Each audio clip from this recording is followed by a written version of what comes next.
Bismillahirrahmanirrahim. Assalamualaikum warahmatullahi wabarakatuh. Waalaikumsalam. Alhamdulillahi rabbil alamin. Wa bihi nasta'inu ala umuri dunya waddin. Asyhadu an la ilaha illallah wahdahu la syarika lah. Wa asyhadu anna sayyidana Muhammadan abduhu wa rasuluh. Balagha risalah wa adal amanah wa nasaha lil ummah wa kashafa Allah ta'ala bihi al ummah wa jahada fi sabili rabbih haqqal jihad hatta atahu min rabbih yaqin wa taraka ummatahu 'ala al mahajjati bayda la yumna ilaiha la yazighu 'anha illa halik fajazahu Allah khairan ma jazaa nabiyyan 'an qaumihi wa rasulan an ummatihi wa sallam wa tasliman katsira. Amma ba'du, hadratal afadil, para bapak dan ibu hadirin hadirat yang dimuliakan Allah Subhanahu wa taala.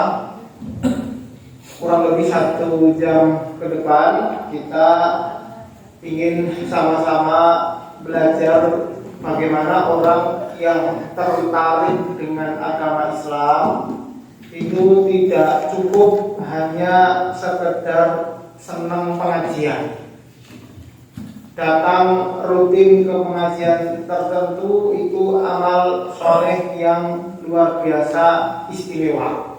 Nabi SAW bersabda, "Man salaka thariqan yaltamisu fihi ilman, sahalallahu lahu bihi thariqan ilal jannah."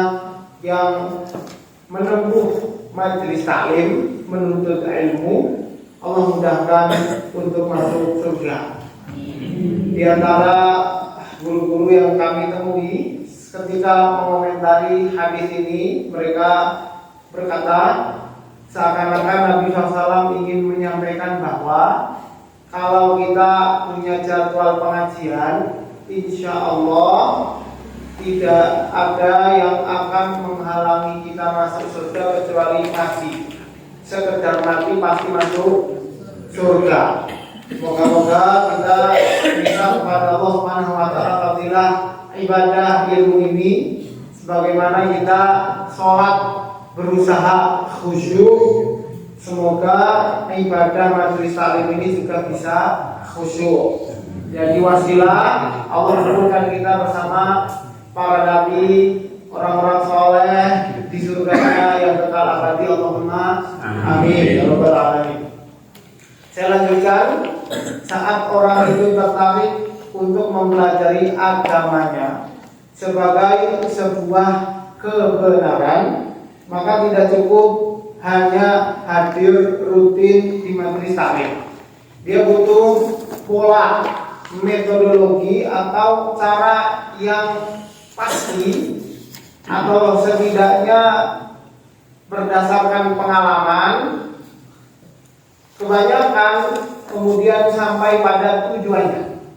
Karena saat orang tertarik mempelajari Islam lebih dalam dengan hadir ke sebuah majelis ilmu, dia sebenarnya ingin mencari alasan kenapa agama saya yang paling benar daripada agama yang lain.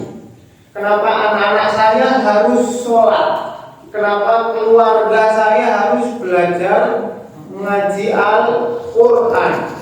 Kenapa harus ada agenda rutin pengajian? Di situ dia perlu mempelajari beberapa sumber yang tentunya sumber primer, sumber utama yang harus diakses pertama kali adalah wahyu Allah Subhanahu wa taala. Bentuknya Al-Quran dan juga hadis Nabi SAW. Kalau Al-Quran sampai hari ini kita tahu ada 114 surat. Kalau hadis Nabi SAW kurang lebih ada 5.000 hadis Nabi SAW tanpa pengulangan. Jadi kita butuh mengakses berita atau informasi yang kita bilang wahyu itu, wujudnya Quran dan hadis Nabi, untuk menguatkan iman kita kepada Allah Subhanahu wa taala. Apakah orang yang cerdas, punya IQ yang tinggi, punya daya nalar yang cukup, tidak mampu untuk memikirkan bahwa Islam agama yang paling benar? Jawabannya mungkin saja mampu, tetapi itu bukan ukuran utama orang selamat dari siksa Allah Subhanahu wa taala.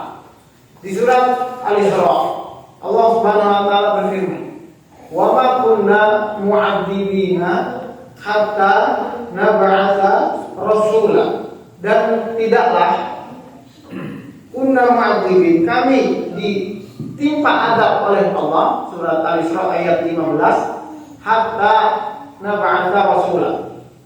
Tidaklah kami Allah mengadab orang-orang yang tidak Islam, tidak ikut ajaran Nabi Muhammad SAW, kecuali sampai dikirim seorang Rasul. Rasul saat Allah pilih menjadi utusan Allah, Allah berikan kitab suci. Di surat An-Najm Allah berfirman, "Wa ma yantiqu 'anil hawa in huwa illa wahyun yuha."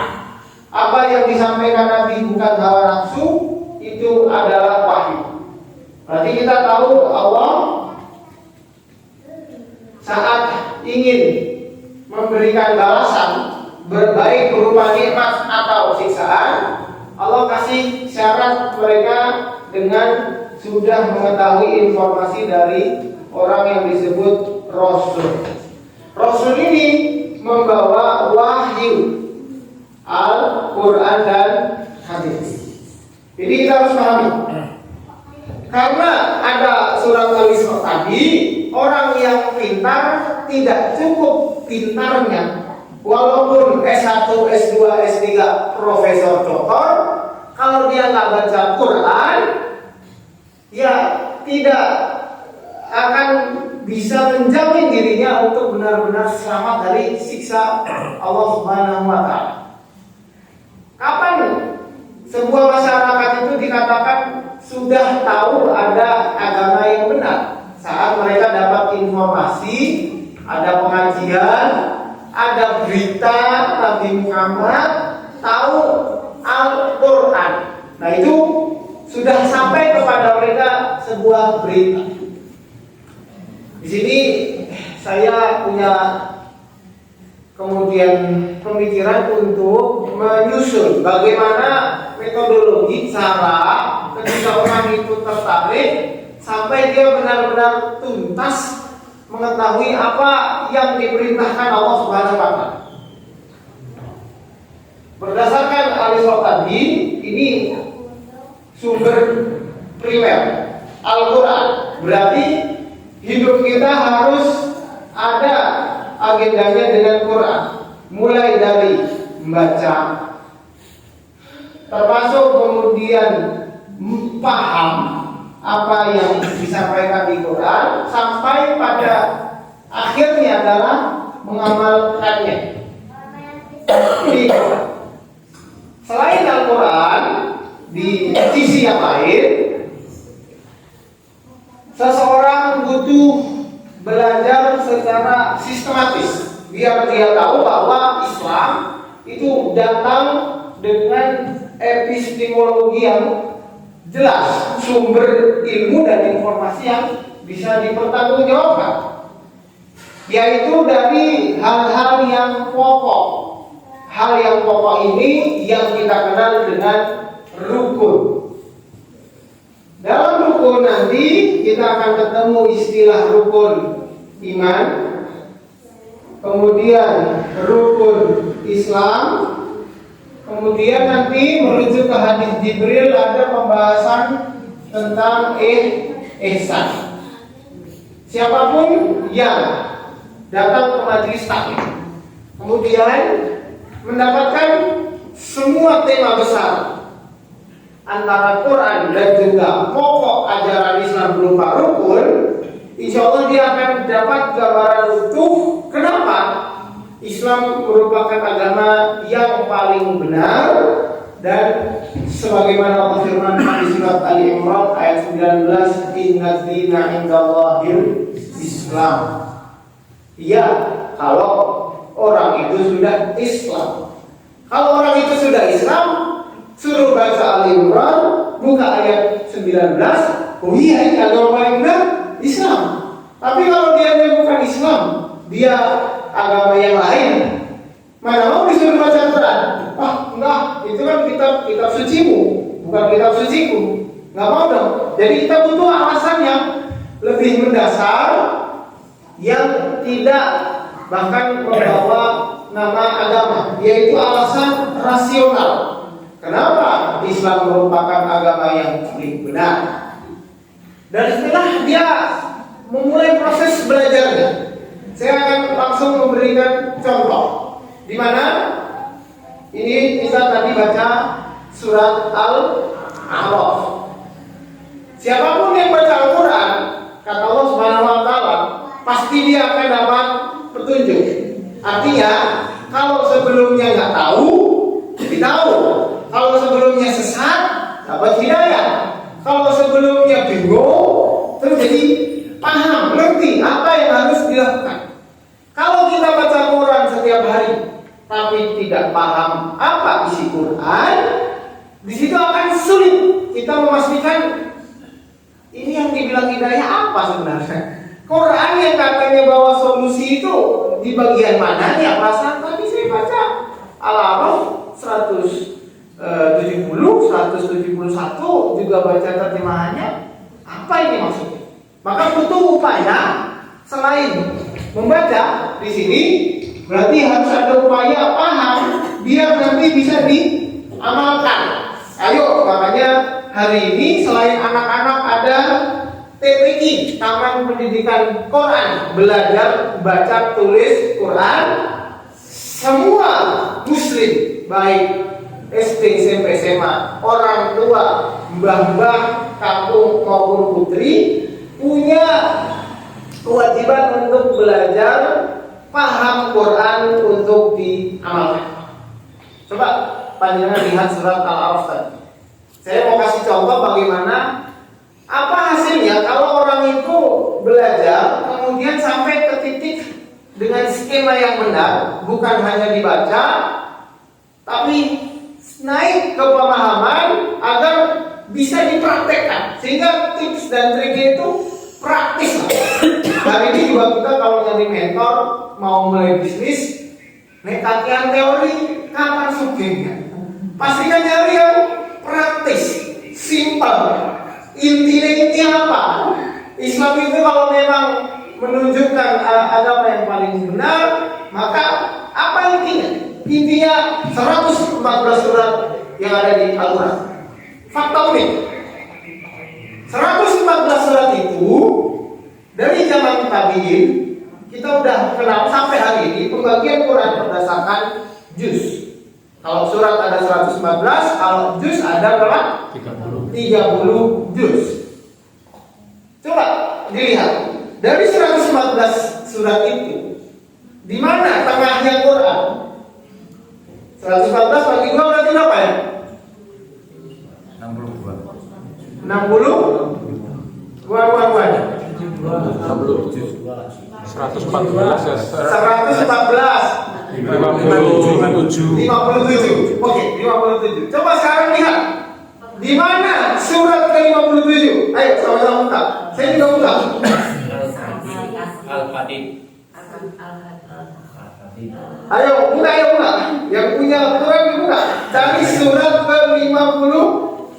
Surat apa? Al-Hadid. Al-Hadid itu akhir juz 27. Berarti kalau Quran ada 30 juz, setengah surat ya, kalau kita melihat berdasarkan angka surat, itu ada di 23 juz pertama.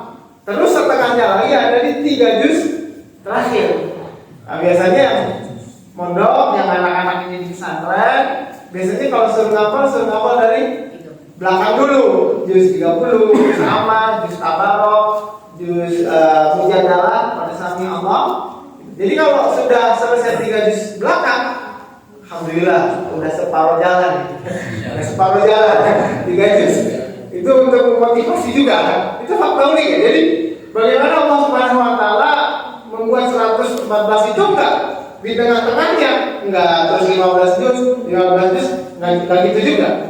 Tapi dibuat dengan sebuah sistematik yang kalau orang mau paham, dia akan sadar bahwa sistem ini yang disampaikan oleh Nabi Muhammad SAW, kan Quran disampaikan lewat Nabi Muhammad SAW itu sejak 1400 tahun yang lalu dan akan terus berlaku sampai nanti kiamat. Kalau ibaratnya buku hari ini karangan manusia terbitan hari ini itu sudah jauh sekali dengan awal 2000-an, apalagi tahun 90-80 jauh sekali. Nah, makanya kita perlu tahu bagaimana Quran itu hadir sebagai sebuah wahyu petunjuk dari Allah Subhanahu wa taala kepada umat manusia. Al-A'raf itu diambil dari istilah tempat antara surga dan neraka. Al-A'raf. Jadi kalau orang dengar surat Al-A'raf langsung kira-kira kalau nonton film adegannya antara surga dan neraka. Gimana tuh? Orang ada di surga kan bahagia, orang di neraka sengsara. Kalau dia ini antara belum masuk surga, waktu lihat penghuni surga pengen banget, dan ini tempat di mana bisa ngintip surga dan neraka. Masya Allah. Karena ini sifatnya alam gaib, ya kita hanya bisa menvisualisasikan sesuai latar belakang masing-masing. Anggap saja tempat di mana bisa ngintip surga, bisa ngintip neraka. Waktu lihat neraka, takutnya bukan main, karena benar-benar terbukti siksa Allah Subhanahu wa taala buat orang-orang yang ingkar terhadap syariat. Di dalam surat Al-A'raf ada berapa ayat? Buka apa? Biar kita langsung praktek bahwa ternyata untuk belajar Islam ternyata kita enggak harus juga masuk pesantren, enggak harus juga ikut pengajian yang gimana-gimana. Maksudnya gimana-gimana itu kan hari ini dengan berbagai bentuk model kajian, ada yang di masjid, ada yang di kafe, ada yang di hotel, ada yang gratis, ada yang berbayar, ada yang puluhan juta, ratusan juta. Kalau niatnya itu fungsi pengajian, fungsinya untuk mengenal Allah, ya nggak perlu gengsi. Datang ke Masjid An-Nur juga, insya Allah benar fungsinya dapat mengenal Allah Subhanahu wa taala. Ini ada 206 ayat. 206 ayat ini berbicara tentang pertarungan antara hak dan batil. Saya akan tulis di sini al-haq dalam bahasa Arab, atau kita terjemahkan kebenaran dengan al-batil. Dalam bahasa Indonesia apa padanannya al-batil itu? Buruk. Kebenaran lawannya keburukan, gitu ya? Buruk. Batil, keburukan. Kalau kita belajar dari bahasa Indonesia, kita bilang benar dan buruk, kita akan cukup sulit. Maksudnya benar dan buruk itu apa? Benar menurut siapa? Buruk menurut siapa? Karena kita bayangkan beda tempat saja, beda adat dan tradisi. Orang Jawa dan orang Sunda udah punya tradisi yang berbeda, apalagi keluar pulau, keluar negara, benua, luar biasa. Jadi benar menurut saya, benar di sini adalah benar yang sifatnya universal, berlaku umum di seluruh dunia. Kriterianya 2 saja, saya tulis ini. Sesuai, benar itu artinya sesuai fakta. Yang kedua, terbukti secara ilmiah. Itu yang disebut dengan kebenaran. Gini gampangnya ini. Masjid An-Nur lokasinya di mana? Seruni kota. fakta bahwa Masjid An-Nur terletak di seruni kota Wonosobo itu sebuah kebenaran. Kenapa? Karena sesuai fakta. Kalau ada orang yang tidak percaya, Masjid An-Nur di mana sih? Seruni kota. Ah, masa sih? Perasaan kemarin bukan seruni kota deh. Ini orang nggak percaya. Pertanyaan saya, apakah karena dia tidak percaya lokasi Masjid An-Nur berpindah? Karena ada satu dua orang yang nggak percaya Masjid An-Nur bukan di Seruni, akhirnya udahlah Masjid An-Nur jangan ditulis di Seruni lagi. Soalnya ada yang nggak percaya. Enggak, tidak percayanya seseorang itu tidak merubah kebenaran. Masjid An-Nur ya tetap di Seruni. Yang disebut dengan kebenaran adalah, lihat pokok ajaran agama kita, bahwa Tuhan yang paling layak disembah adalah Allah. Para nabi dan rasul, yang terakhir adalah Nabi Muhammad. Besok setelah orang itu mati, dia akan menjalani kehidupan akhir hari kiamat sampai masuk surga dan neraka. Ini semua kebenaran. Saat Nabi SAW mendakwahkan kebenaran ini ke orang-orang kafir Quraisy, penduduk Mekah waktu itu, ada yang nggak percaya. Nggak percaya. Seperti tadi, ada orang yang nggak percaya. Masa Masjid An-Nur di Seruni? Nggak percaya kan? Bodoh amat. Pokoknya An-Nur bukan di Seruni. Pertanyaannya, apakah Masjid An-Nur akan pindah lokasi? Nggak akan. Walaupun orang kafir Quraisy ada Abu Jahal, Abu Lahab, itu kan dia saudaranya sendiri, pakde-pakdenya Nabi SAW sendiri. Mereka nggak percaya Nabi itu utusan Allah, nggak mau menyembah Allah saja, mau sama yang lain juga, musyrik. Terus nggak percaya nanti habis mati bakal hidup lagi. Masa ada ya surga neraka? Apakah akan mengubah? Karena kafir Quraisy nggak percaya, udahlah surga dan neraka dipending dulu, ganti yang lain. Nggak ada, surga dan neraka tetap ada. Dan ternyata orang-orang yang percaya terhadap kebenaran dan orang-orang yang mengikuti keburukan itu akan terus ada dari zaman manusia sampai nanti hari kiamat. Lihat ini. Teman-teman tolong ikuti tema ini. Fokus saya minta fokus ya mungkin setengah pertemuan kita sebelum nanti kita sampai. Karena ini penting. Oke. Tema besar Al-A'raf, pertarungan antara kebenaran dan keburukan. Allah memulai di ayat 1 sampai 3 tentang sumber kebenaran. Alif Lam Mim Shad. Ini huruf-huruf susunan Al-Quran. Kitabun unzila ilaika fala yakun fi sadrika harajun min. Al-Quran yang Allah turunkan kepadamu, jangan sampai kamu ragu dengan apa yang ada di dalam Al-Quran. Di dalam Al-Quran itu semuanya benar. Al-Quran itu kitab suci. Quran bukan kitab buku sejarah. Tapi kalau Quran bicara sejarah pasti benar, tidak mungkin meleset. Quran itu firman Allah. Quran itu bukan kitab sains. Tapi kalau Quran bicara sains, mustahil keliru, pasti benar. Karena Al-Quran ini adalah firman dari yang menciptakan seluruh alam semesta. Jadi poin pertamanya di surat Al-A'raf ini sebagai metodologi orang ketika ini belajar Islam dari nol. Saya bagi di sini nomor 1, banyak interaksi dengan Al-Quran. Nomor 2, prioritaskan belajar yang pokok. Belajar yang pokok. Artinya apa?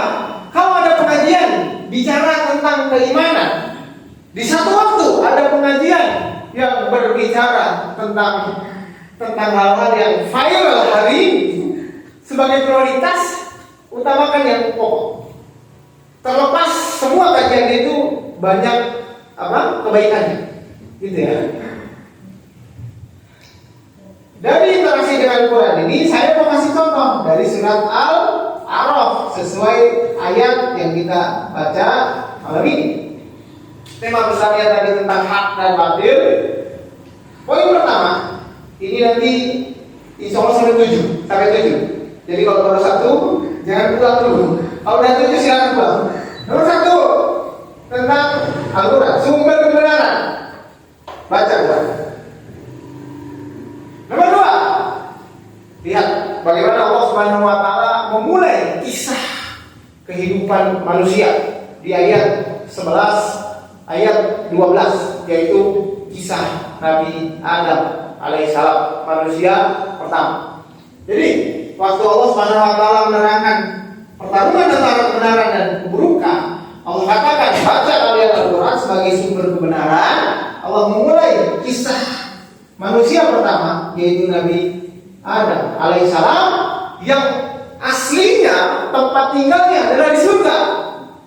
Yang waktu itu Allah muliakan dengan ilmu.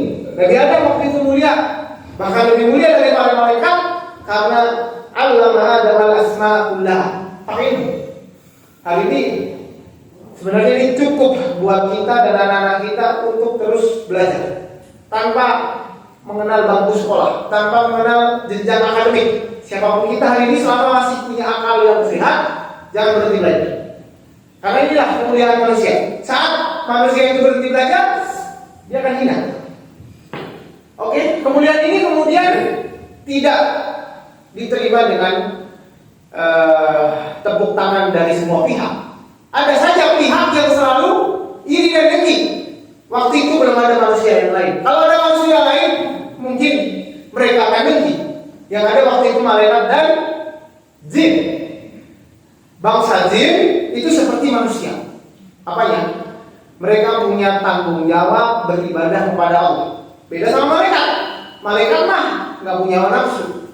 Mereka tidak punya tanggungan harus meninggalkan maksiat. Nafsu aja nggak punya. La ya'sunallaha ma amarahum wa yaf'aluna ma yu'marun. Maka waktu itu dari golongan jin yang mengingkari perintah Allah atau dikenal dengan iblis, itulah yang pertama kali dengki dengan Nabi Adam.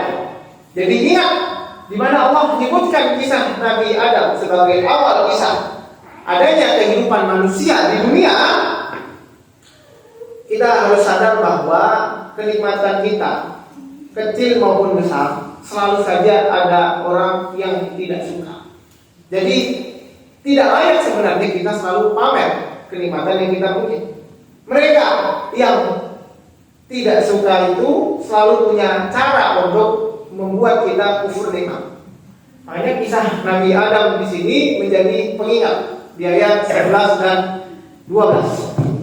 Siapa yang kemudian menggoda Adam sampai akhirnya keluar dari nikmatnya, jadi kufur nikmat, dikasih nikmat, tapi karena ada yang dengki, iblis, sampai kemudian keluar.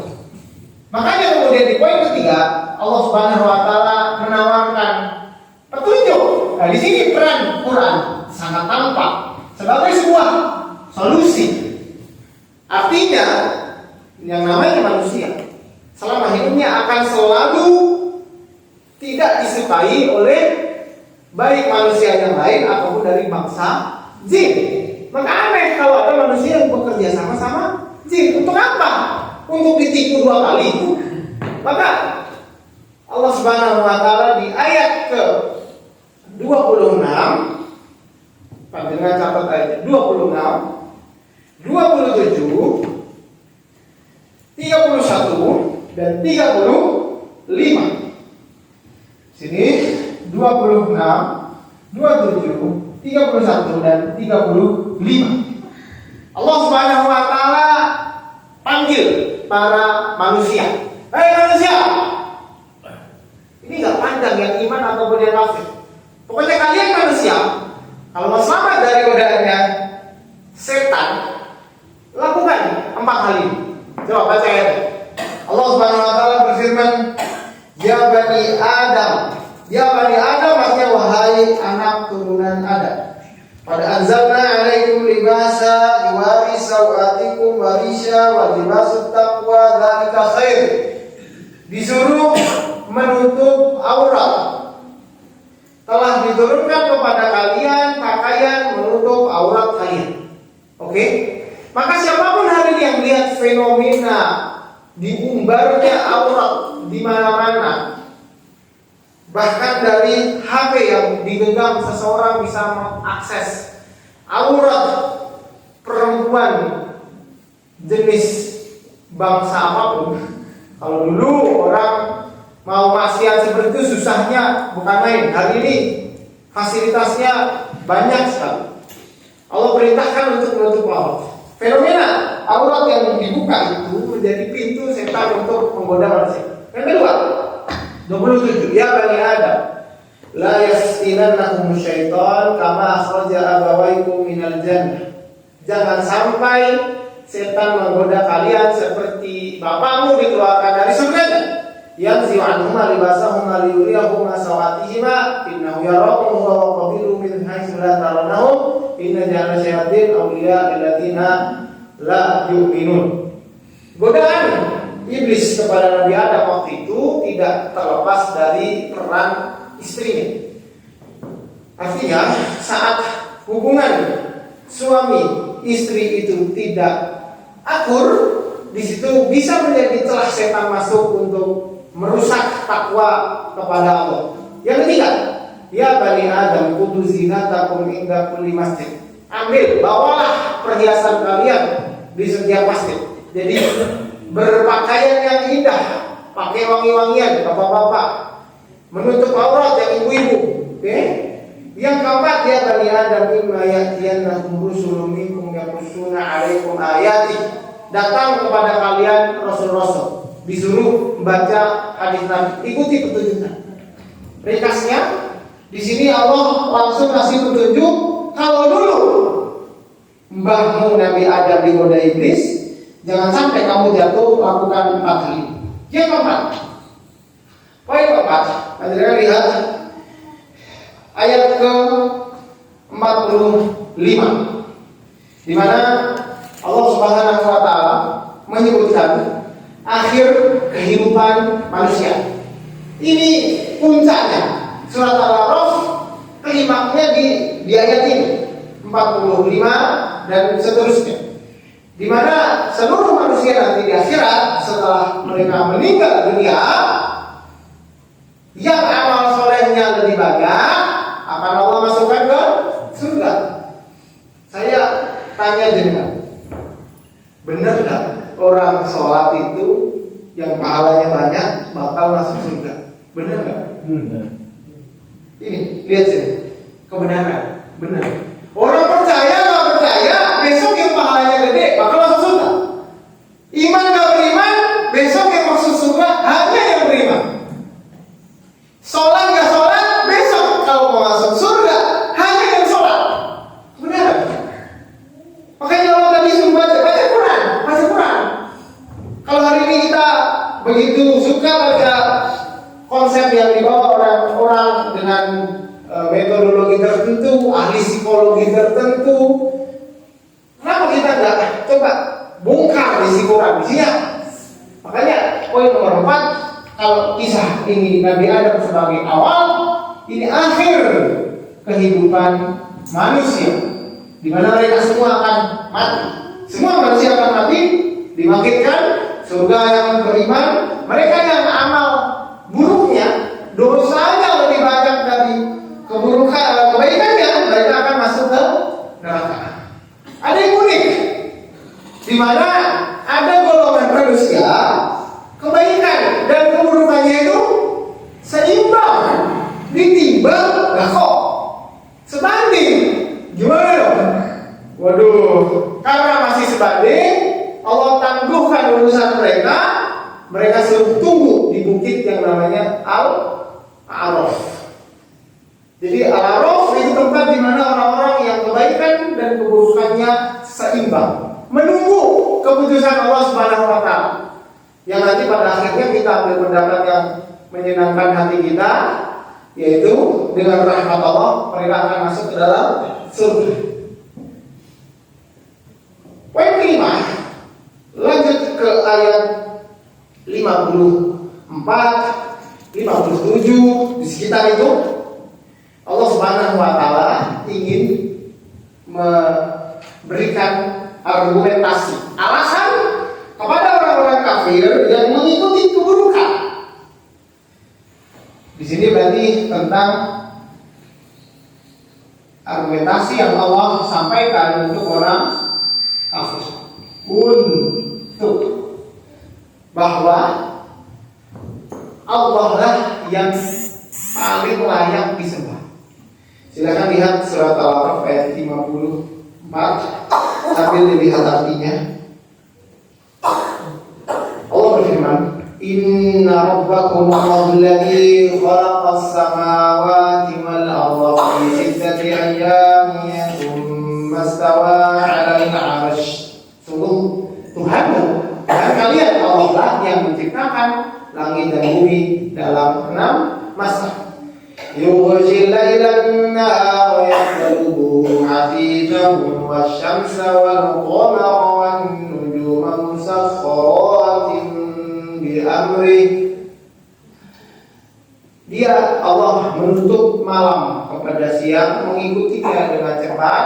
Dia ciptakan matahari, bulan dan bintang, musakhkharatin bi amri. Matahari, bulan, bintang-bintang semuanya tunduk kepada Allah. Waktu itu bisa jadi masih ada keyakinan orang menyembah bintang-bintang di langit. Baik. Ala lahul khalq wal amr. Dialah Allah yang menciptakan dan yang membuat aturan.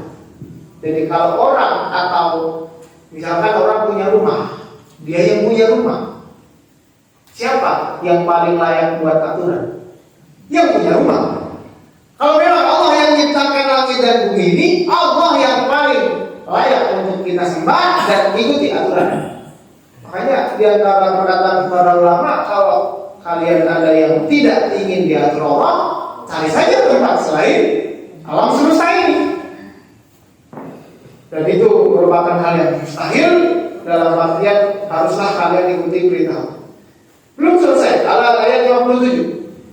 Wa huwa alladzi yursilu riyaha bushran baina yaday rahmatihi hatta idza aqallat sahaban thiqalan suqnahu li baladin mayyit fa anzalna bihi ma'a fa akhrajna bihi kulli thamarat. Ayat 57. Kadzalika nukhrijul mauta la'allahum tadhakkarun.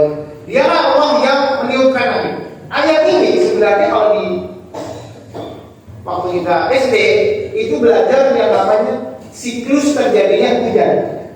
Oh ya, biasanya ada gambar awan ketimpa angin berkumpul keberatan, turun hujan, ngalir, oke, kemudian mengairi sawah dan tanaman tumbuh sampai ke laut, kena panas matahari menguap jadi awan, gitu seterusnya. Siklus turunnya hujan. Ayat 57, surat 7 ayat 57. Yang menggerakkan angin itu Allah, yang membuat awan-awan itu turunkan hujan Allah, yang buat Allah giring awan-awan itu ke tempat yang tandus Allah, yang menurunkan air, yang menumbuhkan tanaman-tanaman yang sebelumnya tandus. Di akhir ayat saat bicara tentang siklus terjadinya hujan dan tumbuh tanaman, kadzalika nukhrijul mauta. Begitu juga cara Allah membangkitkan orang yang sudah mati. Tadi apa ada yang gak percaya? Orang kafir Quraisy gak percaya. Nabi Muhammad bilang besok kamu mati itu langsung Allah hidupkan lagi. Masa iya? Kadzalika nukhrijul mauta. Ya sama, saat Allah mampu menumbuhkan tanaman, besok manusia yang di dalam kuburan itu Allah bangkitkan lagi. Mudah bagi Allah Subhanahu wa taala. La'allakum tadhakkarun, agar kalian mengambil pelajaran. Oke, lanjut. Saya mau tuntas sampai poin ke-7. Poin ke-6 tentang kisah para nabi. Kisah para nabi ini luar biasa detail karena Allah Subhanahu wa taala di surat Al-A'raf ini menyebutkan sekian nabi. Saya sebutkan namanya: Nabi Nuh, Nabi Hud, Nabi Saleh, Nabi Lut, Nabi Syuaib, Nabi Musa. 6 kenaman. Untuk apa? Untuk memberitahu Nabi Muhammad SAW waktu itu yang waktu mendakwahkan Al-Quran, banyak orang yang nggak percaya.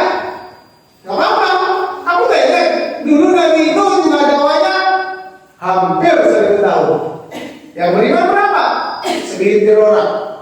Nabi Hud, Nabi Soleh, Nabi Lut, Nabi Syuaib, Nabi Musa, yang bahkan mukjizatnya dilihat langsung depan mata para Israel.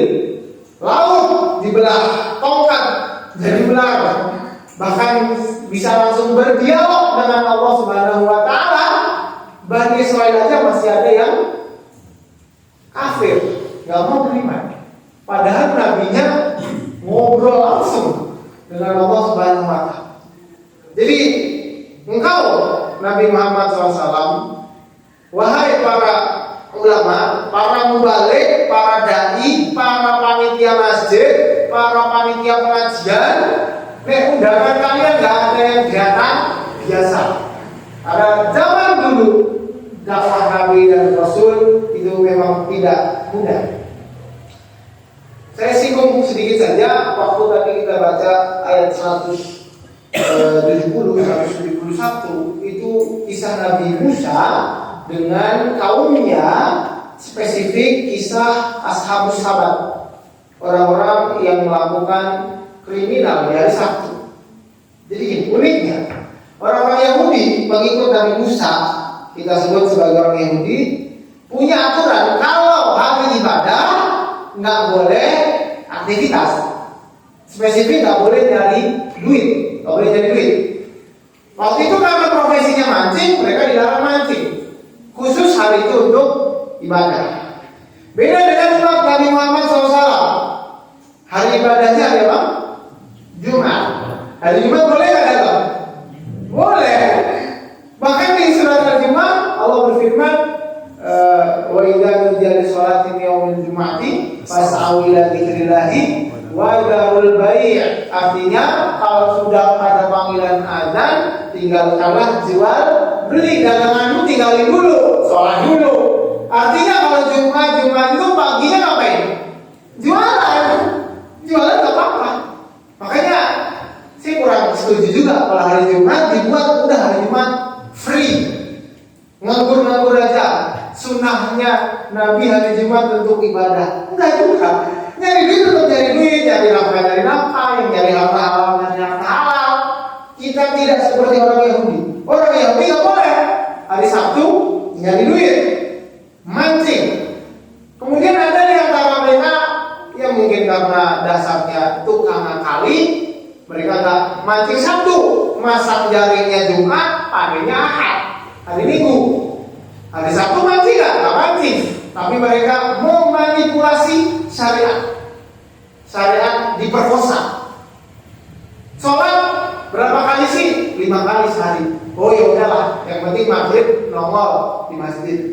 Sisanya pura-pura aja sholat. Dikiranya lo nggak tahu, dikiranya lo ngantuk kayak jamaah pengajian. Jamaah pengajian biasa, manusia ngantuk jam malam ini, capek seharian kerja. La ta'khudhuhu sinatun wa la naum. Allah Subhanahu wa Ta'ala di ayat kursi surat Al-Baqarah, Allah itu ngantuk aja enggak, apalagi tidur. Baca ayat kursi coba. Allahu la ilaha illa huwal hayyul qayyum la ta'khudhuhu sinatun wa la naum. Sinat artinya di awal-awal tidur, pas ngantuk-ngantuknya itu sinat artinya. Naum itu tidur. Bedanya sinah masih ya sama-sama dengan suara kayak kita di pengajian gitu, sama-sama sampai mau apa ya. Kalau naum tidur itu sampai udah nggak dengar apa-apa. Allah itu tidak ngantuk apalagi tidur. Dikiranya nongol pas maghrib doang cukup apa tiket surga? Yang rajin 5 kali aja nangis-nangis minta surga. Jadi otak manipulatif, apalagi syariat yang diperkosa, itu balasannya luar biasa berat. Karena kisahnya orang-orang kriminal itu Allah kutuk menjadi kunu qiradatan khasi'in di surat Al-Baqarah. Mereka dikutuk jadi kera. monyet. Tapi yang menarik di surat Al-A'raf itu Allah nggak nyebutin monyetnya karena sudah disinggung di surat Al-Baqarah. Jadi yang baca Quran kan Al-Baqarah dulu. Wah, jadi monyet. Mungkin ada yang tanya, terus masyarakatnya gimana? Itu satu kampung monyet semua? Enggak monyet semua. Terbagi menjadi 3. Ada kelompok yang mereka amar ma'ruf nahi munkar. Mereka mah jadinya penghuni surga. Yang kedua, ada mereka yang kemudian melakukannya. Nah, ini yang betul jadi monyet. Ada ketiga yang mereka diam aja mereka. Mereka diam. Ada yang mau tanya nggak? Itu gimana sih yang diam? Jadi monyet tak masuk saudara?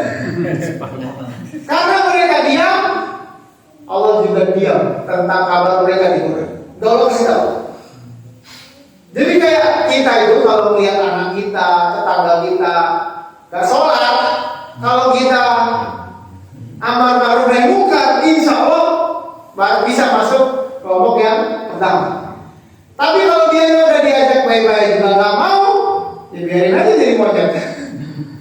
Jangan sampai kita jadi orang yang ketiga. Nanti nasib saya gimana? Gak tahu. Kalau diamin, berapa? Karena kita waktu lihat syariat Allah dihina, sholat gak mau, ya orang merayakan Christmas mengatakan Tuhan ada 3, kita diem aja. Allah diamin aja, biarin. Gak tahu. Karena di Quran juga disebut. Ini poin yang nomor 6, yaitu kisah para nabi. Ada 6 nabi di sana, dan kisah yang paling panjang adalah kisah Nabi Musa alaihissalam. Fakta menarik. Zaman Quran ini turun 14 abad yang lalu, kaum muslimin itu sudah bermusuhan dengan orang-orang kafir. Musuh utamanya adalah orang-orang kafir Quraisy, orang musyrik. Mereka nyembah Allah, tapi nyembah yang lain juga, nggak boleh. Orang yang mati dalam keadaan musyrik, Allah nggak ampuni dosanya, kekal di neraka. Orang Yahudi ada nggak? Ada, tapi bukan musuh utama. Tapi kalau kita baca tentang kisah Yahudi, kisah para nabi, di antara yang paling panjang dan lintas surat di Al-Baqarah ada, di sini ada, bahkan ada surat Bani Israil, surat Al-Isra, nama lainnya surat Bani Israil. Banyak benar ini kisah tentang Yahudi. Ternyata karena umat Nabi Muhammad ini di akhir zaman akan menemukan musuh utamanya, yaitu orang-orang Yahudi. Sampai hari ini Masjidil Aqsa, Baitul Maqdis masih dijajah. Pengajian ini bagian dari strategi kita melawan penjajahan Zionis. Kenapa? Karena kita akan tahu mereka itulah turunan yang Allah kutuk, jadi monyet. Nah, kalau mereka lahirnya nggak monyet kan? Bukan. Ini golongan yang akhirnya kemudian mati juga, tidak melahirkan keturunan. Tapi watak mereka memanipulasi syariat. Mereka membuat kerusakan di muka bumi sama saudara. Poin yang terakhir yang ketujuh yaitu tentang janji setia. Janji setia ini adalah janji semua manusia di hadapan Allah Subhanahu wa taala saat mereka belum lahir. Ini ayat berapa coba? Ayat 172 ya. Jadi berarti kalau pertemuan pengajian berikutnya baca ayat, ketemu ini ayat. Wa idza akhadha ayat 172. A'udzubillahi minasyaitonir rajim. Wa idza akhadha rabbuka min bani adama min zuhurihim dzurriyyatahum, dan ketika Allah mengeluarkan seluruh anak keturunan Nabi Adam, dari awal Nabi Adam sampai besok hari kiamat, semuanya Allah keluarin. Wa asyhadahum ala anfusihim, kemudian Allah bertanya, minta mereka bersaksi, alastu bi rabbikum, bukankah saya Allah adalah Tuhan kalian? Apa jawabnya?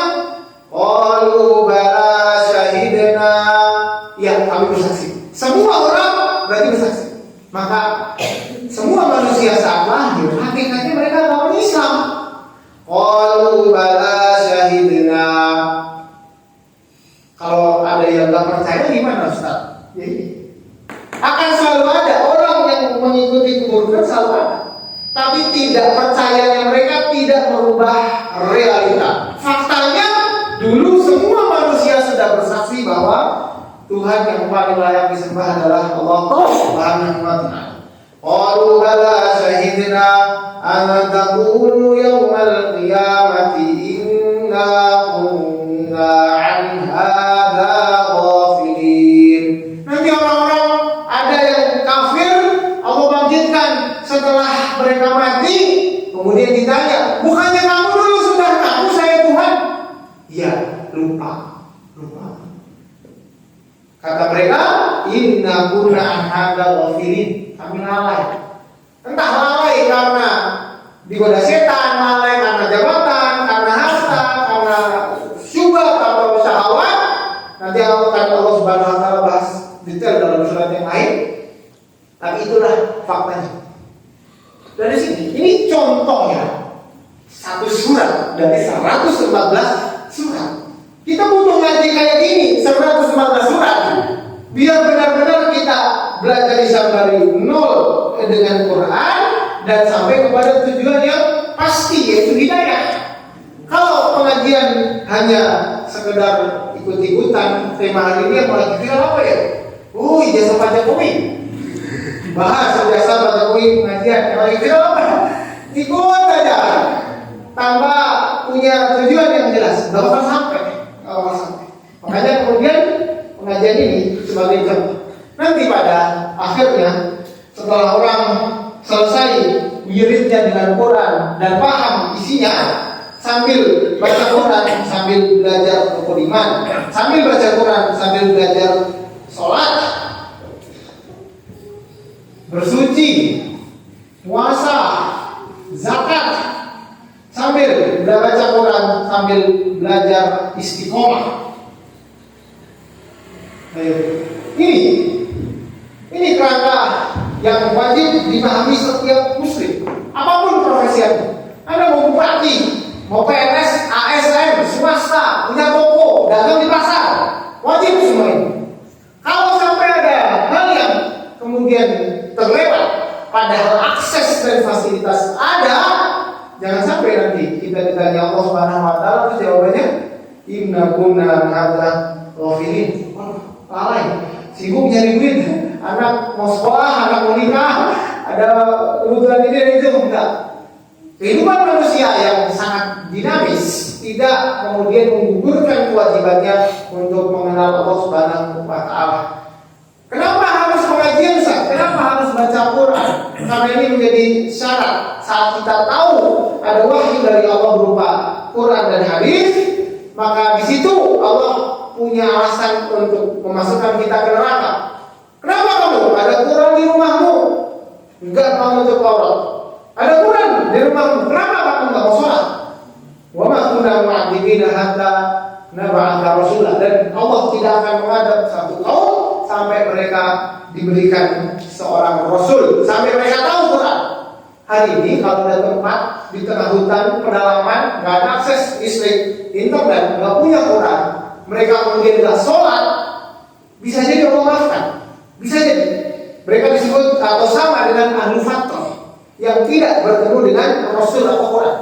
Tapi hari ini di samping rumah kita ada masjid, masjidnya punya pengajian, bahkan di rumah kita ada sekian koleksi mushaf Al-Quran. Kita mau bilang apa di hadapan Allah kalau tidak benar-benar mempelajari agama yang kita anggap adalah benar? Maka sungguh aneh kalau seandainya kita yakin Islam ini agama yang paling benar, tapi saat mau belajar Islam nggak punya greget. Islam apa? Kamu yakin Islam agama yang benar? Ya. Apa alasannya? Nggak tahu sih. Ya katanya gitu kok katanya. Terus dari mana keyakinan Islam itu paling benar? Justru kalau orang itu tidak tertarik belajar Islam, harusnya dia nggak mau masuk Islam. Kenapa? Allah Islam isinya gitu, paling juga debat kunut subuh sama nggak subuh, paling juga debat habaib sama Kiai Nusantara, paling isinya debat-debat doang kan, nyalahin bid'ah dan tidak bid'ah. Enggak, itu kan yang disebar di media sosial. Islam sebelum ada media sosial itu adalah kebenaran. Sampai besok setelah Allah Subhanahu wa taala memanggil seluruh manusia untuk mempertanggungjawabkan amal sifatnya adalah kebenaran.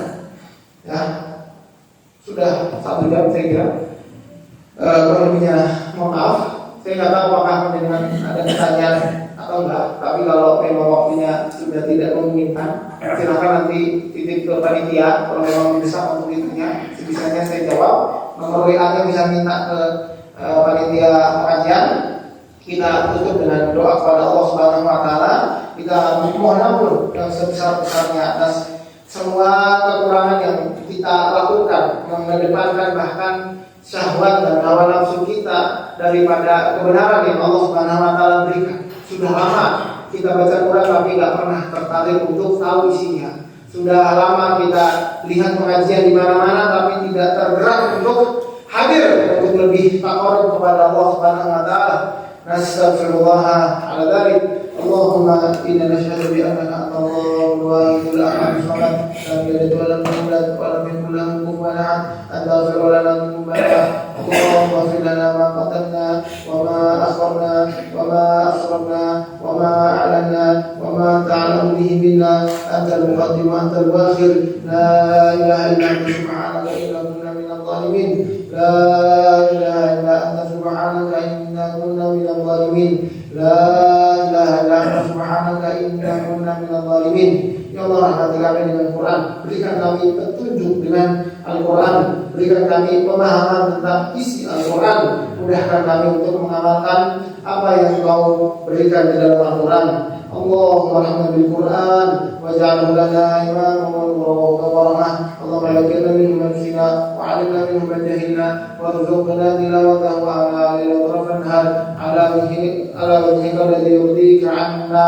Allahumma inna nas'aluka bi asma'ika al-husna wa sifatika al-ula an taj'al al-Qur'an al-'azim rabi'a qulubina wa nura sudurina wa jalaa ahzanina wa dhahaba humumina wa humumina bi rahmatika ya arhamar rahimin.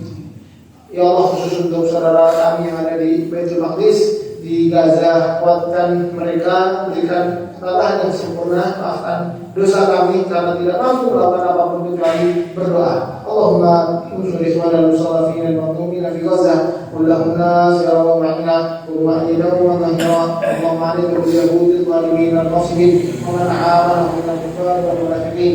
Allahumma farrijhum wa shaddid shamlahum wa ja'al da'irata 'alayhim. Allahumma ighfir lana la tafsirna fa innana la namliku illa du'a.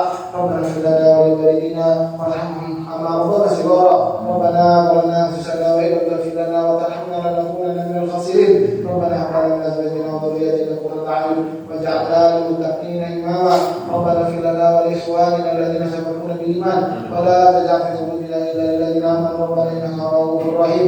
Rabbana atina fid dunya hasanah wa fil akhirati hasanah wa qina adzaban nar. Sallallahu wa sallam ala nabiyyina Muhammad wa ala alihi wa sahbihi ajma'in. Walhamdulillahi rabbil alamin. Kurang lebih mohon maaf yang sebesar-besarnya. Akhirul kalam. Wassalamualaikum warahmatullahi wabarakatuh. Waalaikumsalam.